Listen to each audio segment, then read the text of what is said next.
Charles Dickens' A Christmas Carol, in prose, being a ghost story of Christmas. Told to you by Edward E. French. Stave 1, Marley's Ghost.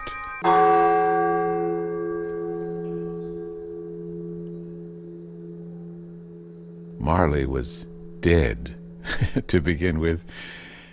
There's no doubt whatever about that.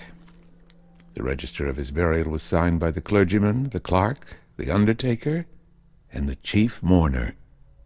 Scrooge signed it, and Scrooge's name was good upon change for anything he chose to put his hand to. Old Marley was as dead as a doornail. Mind, I don't mean to say that I know of my own knowledge what there is particularly dead about a doornail. I might have been inclined myself to regard a coffin nail as the deadest piece of ironmongery in the trade. But the wisdom of our ancestors is in the simile, and my unhallowed hands shall not disturb it, or the country's done for. You will, therefore, permit me to repeat emphatically that Marley was as dead as a door-nail. Scrooge knew he was dead? Of course he did. How could it be otherwise? Scrooge and he were partners for I don't know how many years. Scrooge was his sole executor, his sole administrator, his sole assign, his sole residuary legati, his sole friend and sole mourner. And even Scrooge was not so dreadfully cut up by the sad event, but that he was an excellent man of business on the very day of the funeral, and solemnized it with an undoubted bargain. The mention of Marley's funeral brings me back to the point I started from. There is no doubt that Marley was dead. This must be distinctly understood, or nothing wonderful can come of the story I'm going to relate. If we were not perfectly convinced that Hamlet's father died before the play began, there would be nothing more remarkable in his taking a stroll at night in an easterly wind upon his own ramparts than there would be in any other middle-aged gentleman rashly turning out after dark in a breezy spot, say St. Paul's churchyard, for instance, literally to astonish his son's weak mind. Scrooge never painted out old Marley's name. There it stood, years afterwards, above the warehouse door. Scrooge and Marley. The firm was known as Scrooge and Marley. Sometimes people new to the business called Scrooge Scrooge, and sometimes Marley, but he answered to both names. It was all the same to him. Oh, but he was a tight-fisted hand at the grindstone. Scrooge. A squeezing, wrenching, grasping, scraping, clutching, covetous old sinner. Hard and sharp as flint, from which no steel had ever struck out generous fire, secret and self-contained and solitary as an oyster. The cold within him froze his old features, nipped his pointed nose, shriveled his cheek, stiffened his gait, made his eyes red, his thin lips blue, and spoke out shrewdly in his grating voice. A frosty rime was on his head and on his eyebrows and his wiry chin. He carried his own low temperature always about with him. He iced his office in the dog days, and didn't thaw it 1 degree at Christmas. External heat and cold had little influence on Scrooge. No warmth could warm, no wintry weather chill him. No wind that blew was bitterer than he. No falling snow was more intent upon its purpose, no pelting rain less open to entreaty. Foul weather didn't know where to have him. The heaviest rain and snow and hail and sleet could boast of the advantage over him in only one respect. They often came down handsomely, and Scrooge never did. Nobody ever stopped him in the street to say with gladsome looks, "My dear Scrooge, how are you? When will you come to see me?" No beggars employed him to bestow a trifle. No children asked him what it was o'clock. No man or woman ever once in all his life inquired the way to such and such a place of Scrooge. Even the blind men's dogs appeared to know him, and, when they saw him coming on, would tug their owners into doorways and up courts, and then would wag their tails as though they said, "No eye at all is better than an evil eye, dark master." But what did Scrooge care? It was the very thing he liked, to edge his way along the crowded paths of life, warning all human sympathy to keep its distance, was what the knowing ones called nuts to Scrooge. Once upon a time, of all the good days in the year, on Christmas Eve, old Scrooge sat busy in his counting-house. It was cold, bleak, biting weather, foggy withal, and he could hear the people in the court outside go wheezing up and down, beating their hands upon their breasts and stamping their feet upon the pavement stones to warm them. The city clocks had just gone 3, but it was quite dark already. It had not been light all day, and candles were flaring in the windows of the neighboring offices, like ruddy smears upon the palpable brown air. The fog came pouring in at every chink and keyhole, and was so dense without that although the court was of the narrowest, the houses opposite were mere phantoms. To see the dingy cloud come drooping down, obscuring everything, one might have thought that nature lived hard by and was brewing on a large scale. The door of Scrooge's counting-house was open, that he might keep an eye upon his clerk, who, in a dismal little cell beyond, a sort of tank, was copying letters. Scrooge had a very small fire, but the clerk's fire was so very much smaller that it looked like one coal. But he couldn't replenish it, for Scrooge kept the coal-box in his own room, and so surely as the clerk came in with the shovel, the master predicted that it would be necessary for them to part. Wherefore the clerk put on his white comforter, and tried to warm himself at the candle, in which effort, not being a man of strong imagination, he failed. "A Merry Christmas, Uncle! God save you!" cried a cheerful voice. It was the voice of Scrooge's nephew, who came upon him so quickly that this was the first intimation he had of his approach. "Bah!" said Scrooge. "Humbug!" He had so heated himself with rapid walking in the fog and frost, this nephew of Scrooge's, that he was all in a glow. His face was ruddy and handsome, his eyes sparkled, and his breath smoked again. "Christmas? A humbug!" said Scrooge's nephew.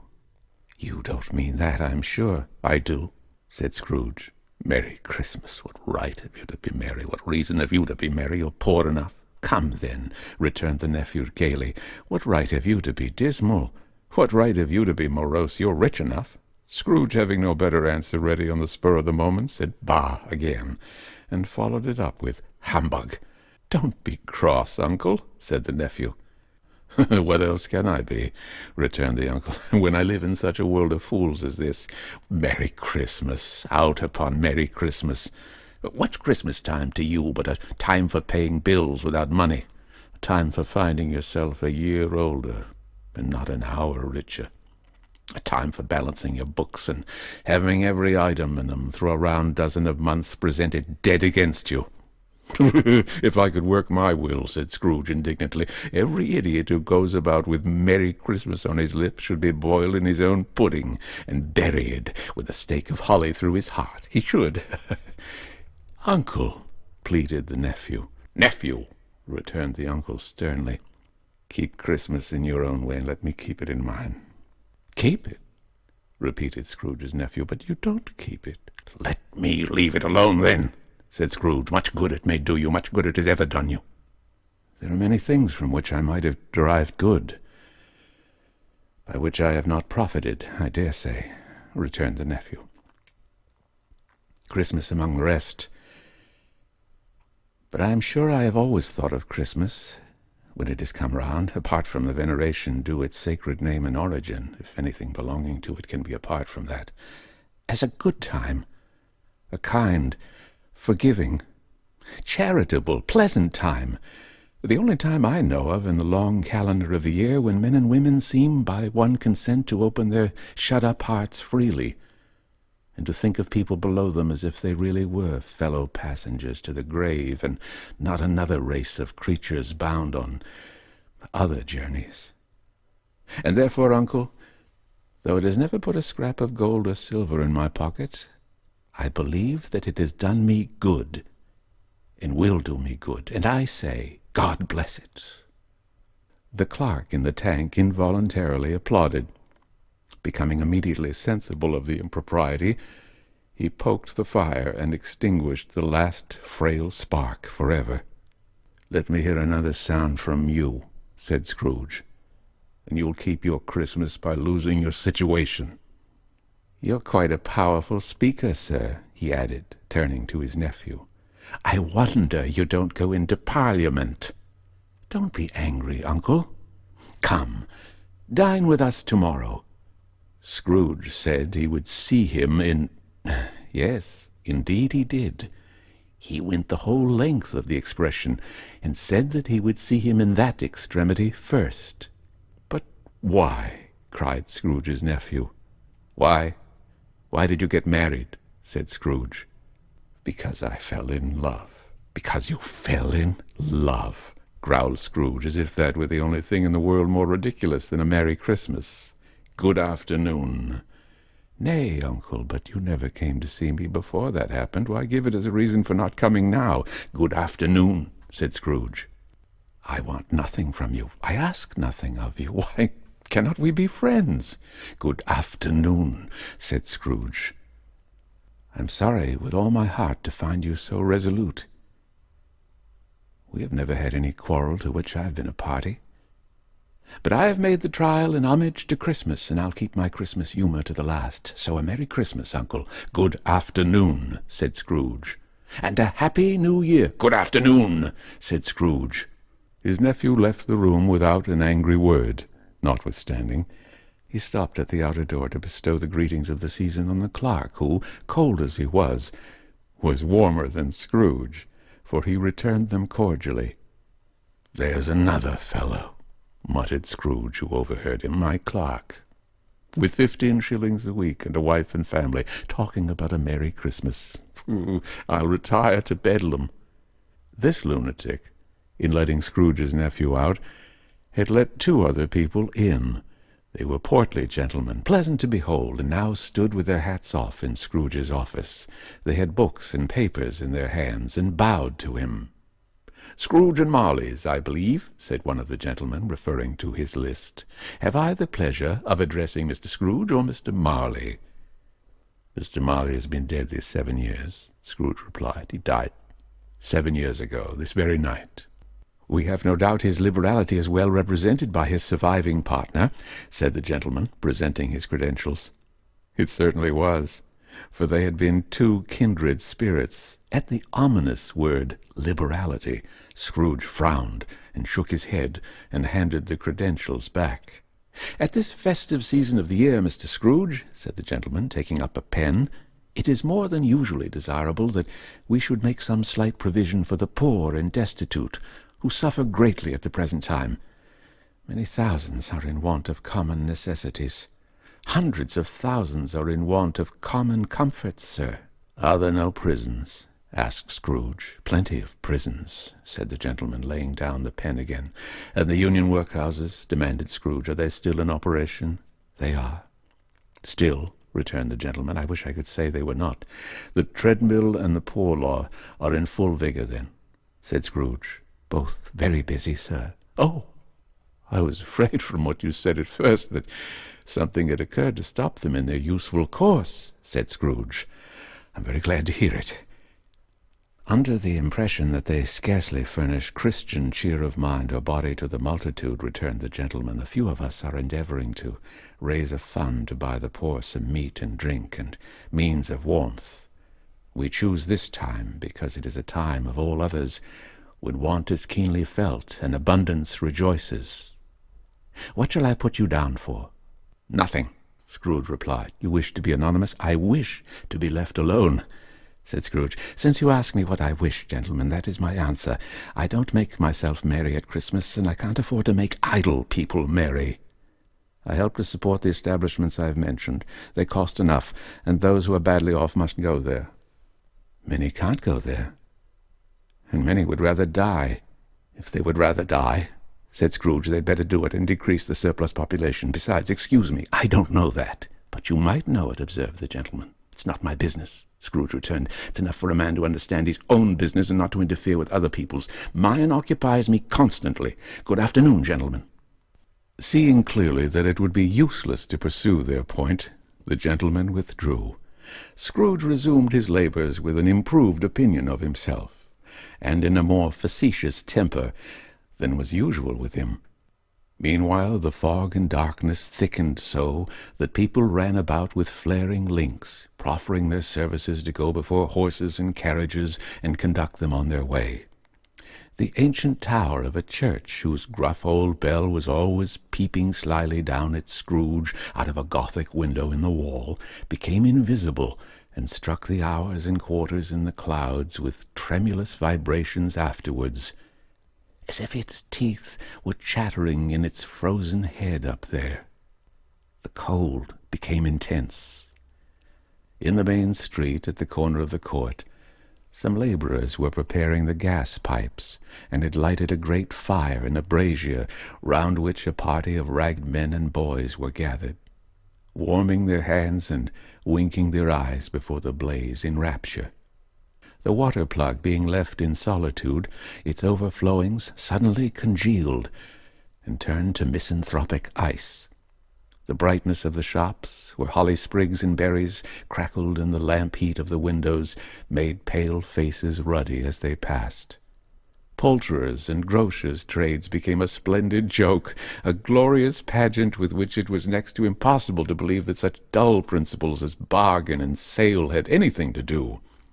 The Lord Mayor, in the stronghold of the mighty mansion house, gave orders to his 50 cooks and butlers to keep Christmas as a Lord Mayor's household should, and even the little tailor, whom he had fined 5 shillings on the previous Monday for being drunk and bloodthirsty in the streets, stirred up tomorrow's pudding in his garret, while his lean wife and baby sallied out to buy the beef. Foggier yet, and colder, piercing, searching, biting cold. If the good St. Dunstan had but nipped the evil spirit's nose with a touch of such weather as that, instead of using his familiar weapons, then indeed he would have roared to lusty purpose. The owner of one scant young nose gnawed and mumbled by the hungry cold as bones are gnawed by dogs, stooped down at Scrooge's keyhole to regale him with a Christmas carol. But at the first sound of "God bless you, merry gentlemen, may nothing you dismay," Scrooge seized the ruler with such energy of action that the singer fled in terror, leaving the keyhole to the fog, and even more congenial frost. At length the hour of shutting up the counting-house arrived. With an ill will, Scrooge dismounted from his stool, and tacitly admitted the fact to the expectant clerk in the tank, who instantly snuffed his candle out and put on his hat. "You'll want all day tomorrow, I suppose," said Scrooge, "if quite convenient." "Sir, it's not convenient," said Scrooge, "and it's not fair. If I was to stop half a crown for it, you'd think yourself ill-used, I'll be bound." The clerk smiled faintly. "And yet," said Scrooge, "you don't think me ill-used when I pay a day's wages for no work."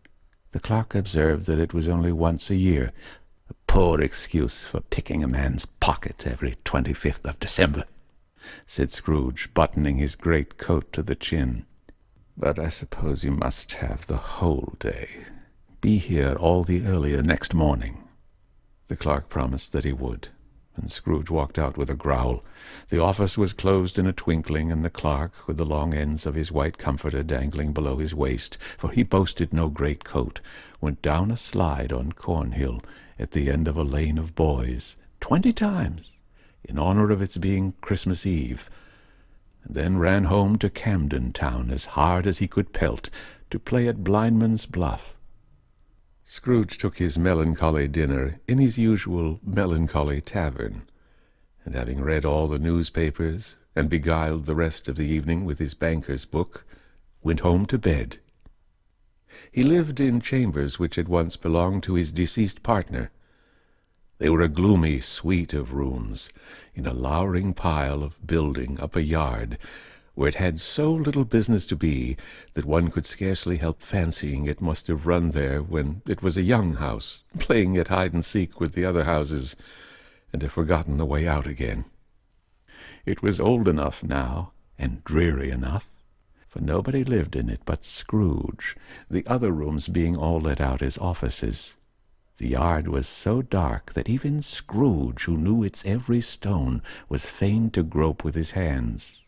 The fog and frost so hung about the black old gateway of the house that it seemed as if the genius of the weather sat in mournful meditation on the threshold. Now, it is a fact that there was nothing at all particular about the knocker on the door, except that it was very large. It is also a fact that Scrooge had seen it night and morning during his whole residence in that place. Also that Scrooge had as little of what is called fancy about him as any man in the city of London, even including, which is a bold word, the corporation, alderman, and livery. Let it also be borne in mind that Scrooge had not bestowed one thought on Marley since his last mention of his 7 years dead partner that afternoon.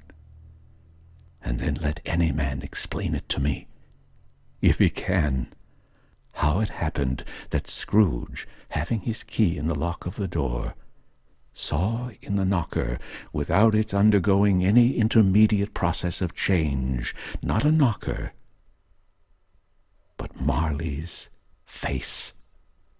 Marley's face! It was not in impenetrable shadow, as the other objects in the yard were, but had a dismal light about it, like a bad lobster in a dark cellar. It was not angry or ferocious, but looked at Scrooge as Marley used to look, with ghostly spectacles turned up on its ghostly forehead. The hair was curiously stirred, as if by breath of hot air, and, though the eyes were wide open, they were perfectly motionless. That and its livid color made it horrible, but its horror seemed to be in spite of the face, and beyond its control, rather than a part of its own expression. As Scrooge looked fixedly at this phenomenon, it was a knocker again. To say that he was not startled, or that his blood was not conscious of a terrible sensation to which it had been a stranger from infancy, would be untrue.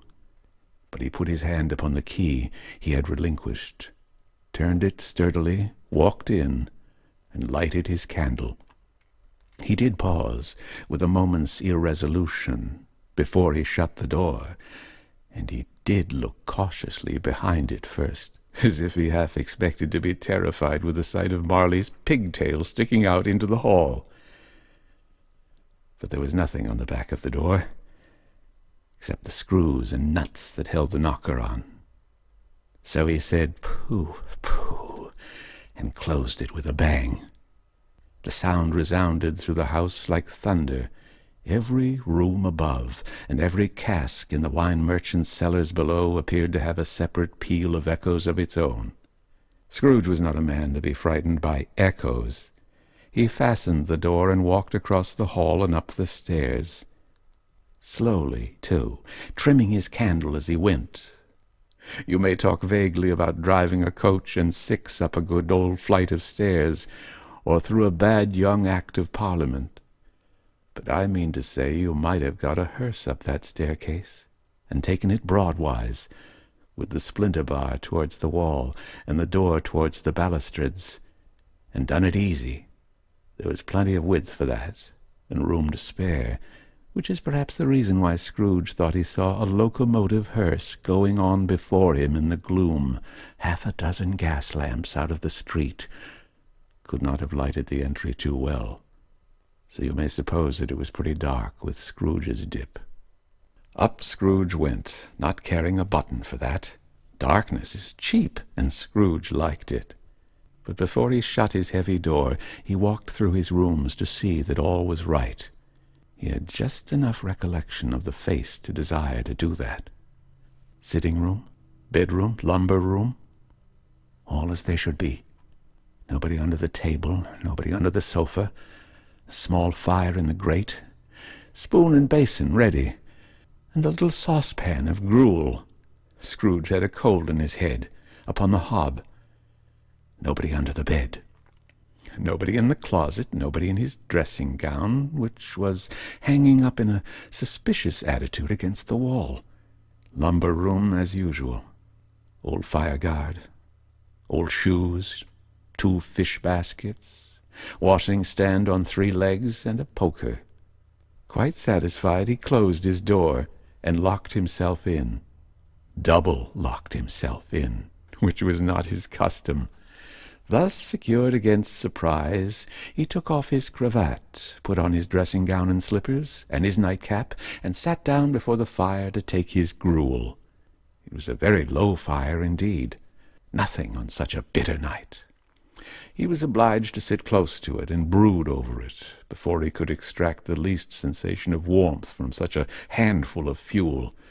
The fireplace was an old one, built by some Dutch merchant long ago, and paved all round with quaint Dutch tiles designed to illustrate the Scriptures. There were Cains and Abels, Pharaoh's daughters, queens of Sheba, angelic messengers descending through the air on clouds like feather beds, Abrahams, Belshazzars, apostles putting off to sea in butter boats, hundreds of figures to attract his thoughts. And yet that face of Marley, 7 years dead, came like the ancient prophet's rod and swallowed up the whole. If each smooth tile had been a blank at first, with power to shape some picture on its surface from the disjointed fragments of his thoughts, there would have been a copy of old Marley's head on every one. "Humbug," said Scrooge, and walked across the room. After several turns he sat down again. As he threw his head back in the chair, his glance happened to rest upon a bell, a disused bell that hung in the room and communicated, for some purpose now forgotten, with a chamber in the highest story of the building. It was with great astonishment and with a strange, inexplicable dread that, as he looked, he saw this bell begin to swing.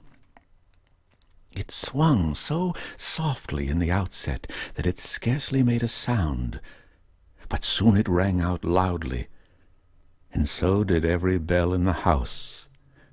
This might have lasted half a minute or a minute, but it seemed an hour. The bells ceased as they had begun, together. They were succeeded by a clanking noise, deep down below, as if some person were dragging a heavy chain over the casks in the wine merchant's cellar. Scrooge then remembered to have heard that ghosts in haunted houses were described as dragging chains. The cellar door flew open with a booming sound, and then he heard the noise much louder on the floors below, then coming up the stairs, then coming straight towards his door. "It's humbug still," said Scrooge. "I won't believe it." His colour changed, though, when, without a pause, it came on through the heavy door and passed into the room before his eyes. Upon its coming in, the dying flame leaped up as though it cried, "I know him! Marley's ghost!" and fell again. The same face, the very same, Marley in his pigtail, usual waistcoat, tights and boots, the tassels on the latter bristling like his pigtail, and his coat skirts, and the hair upon his head. The chain he drew was clasped about his middle. It was long, and wound about him like a tail, and it was made, for Scrooge observed it closely, of cash-boxes, keys, padlocks, ledgers, deeds, and heavy purses wrought in steel. His body was transparent, so that Scrooge, observing him and looking through his waistcoat, could see the 2 buttons on his coat behind. Scrooge had often heard it said that Marley had no bowels, but he had never believed it until now. No, nor did he believe it even now.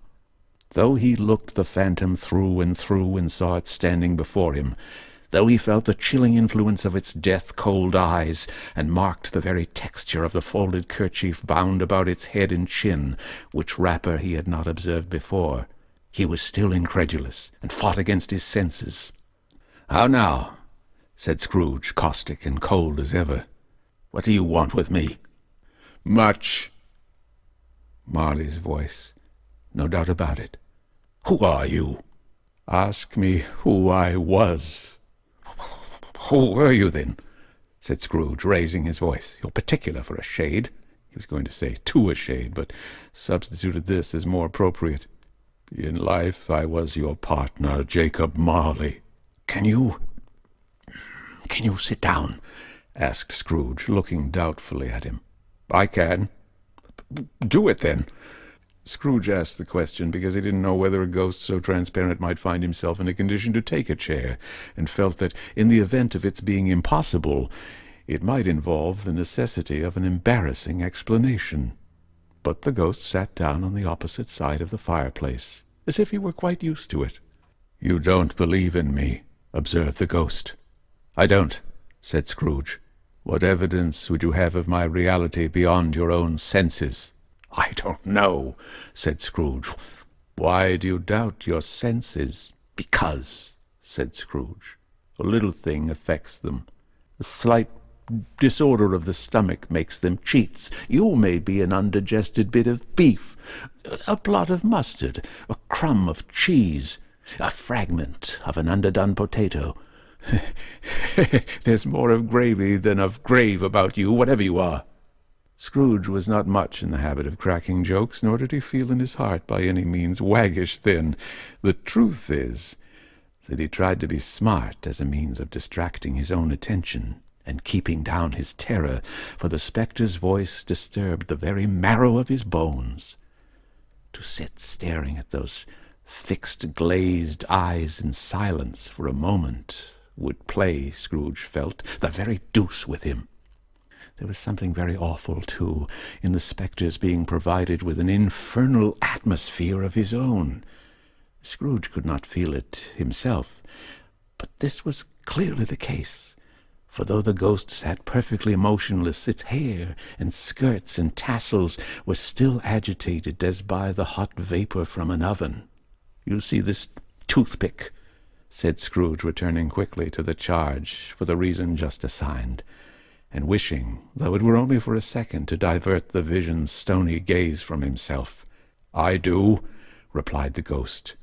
"You're not looking at it," said Scrooge. "But I see it," said the ghost, notwithstanding. "Well," returned Scrooge, "I have but to swallow this, and be for the rest of my days persecuted by a legion of goblins, all of my own creation. Humbug, I tell you, humbug!" At this the spirit raised a frightful cry, and shook its chain with such a dismal and appalling noise that Scrooge held on tight to his chair to save himself from falling in a swoon. But how much greater was his horror when the phantom, taking off the bandage round his head as if it were too warm to wear indoors, its lower jaw dropped down upon its breast. Scrooge fell upon his knees and clasped his hands before his face. "Mercy," he said, "dreadful apparition, why do you trouble me?" "Man of the worldly mind," replied the ghost, "do you believe in me or not?" "I do," said Scrooge, "I must. But why do spirits walk the earth, and why do they come to me?" "It is required of every man," the ghost returned, "that the spirit within him should walk abroad among his fellow men, and travel far and wide, and if that spirit goes not forth in life, it is condemned to do so after death. It is doomed to wander through the world, oh, woe is me, and witness what it cannot share, but might have shared on earth, and turn to happiness." Again the spectre raised a cry, and shook its chain and wrung its shadowy hands. "You are fettered," said Scrooge, trembling. "Tell me why." "I wear the chain I forged in life," replied the ghost. "I made it. Link by link and yard by yard, I girded it on of my own free will, and of my own free will I wore it. Is its pattern strange to you?" Scrooge trembled more and more. "Oh, would you know," pursued the ghost, "the weight and length of the strong coil you bear yourself? It was full, as heavy, and as long as this 7 Christmas Eves ago. You have labored on it since. It is a ponderous chain. Scrooge glanced about him on the floor in the expectation of finding himself surrounded by some 50 or 60 fathoms of iron cable, but he could see nothing. "Jacob," he said imploringly. "Old Jacob Marley, tell me more. Speak comfort to me, Jacob." "I have none to give," the ghost replied. "It comes from other regions, Ebenezer Scrooge, and is conveyed by other ministers to other kinds of men. Nor can I tell you what I would. Very little more is all permitted to me. I cannot rest, I cannot stay, I cannot linger anywhere. My spirit never walked beyond our counting-house. Mark me. In life, my spirit never roved beyond the narrow limits of our money-changing hole, and weary journeys lie before me."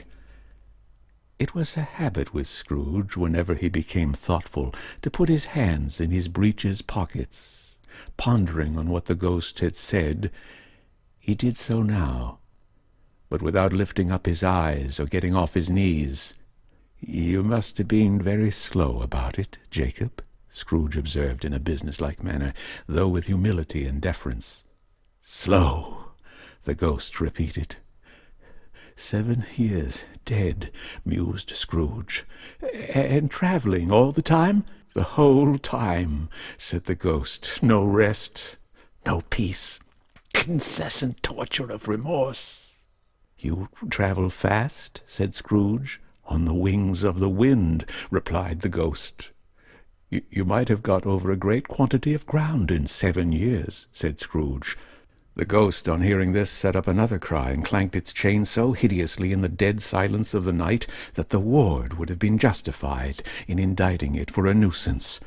"Oh, captive, bound, and double-ironed," cried the phantom, "not to know that ages of incessant labour by immortal creatures for this earth must pass into eternity before the good of which it is susceptible is all developed. Not to know that any Christian spirit, working kindly in its little sphere, whatever it may be, will find its mortal life too short for its vast means of usefulness. Not to know that no space of regret can make amends for one's life's opportunities misused. Yet such was I. Oh, such was I!" "But you were always a good man of business, Jacob," faltered Scrooge, who now began to apply this to himself. "Business!" cried the ghost, wringing its hands again. "Mankind was my business. The common welfare was my business. Charity, mercy, forbearance, and benevolence were all my business. The dealings of my trade were but a drop of water in the comprehensive ocean of my business." It held up its chain at arm's length, as if that were the cause of all its unavailing grief, and flung it heavily upon the ground again. "At this time of the rolling year," the spectre said, "I suffer most. Why did I walk through crowds of fellow beings with my eyes turned down, and never raise them to that blessed star which led the wise men to a poor abode? Were there no poor homes to which its light would have conducted me?" Scrooge was very much dismayed to hear the spectre going on at this rate, and began to quake exceedingly. "Hear me!" cried the ghost. "My time is nearly gone." But I will," said Scrooge. But don't be hard upon me. Don't be flowery, Jacob, pray. How it is that I appear before you in a shape that you can see, I may not tell. I have sat invisible beside you many and many a day. It was not an agreeable idea." Scrooge shivered and wiped the perspiration from his brow.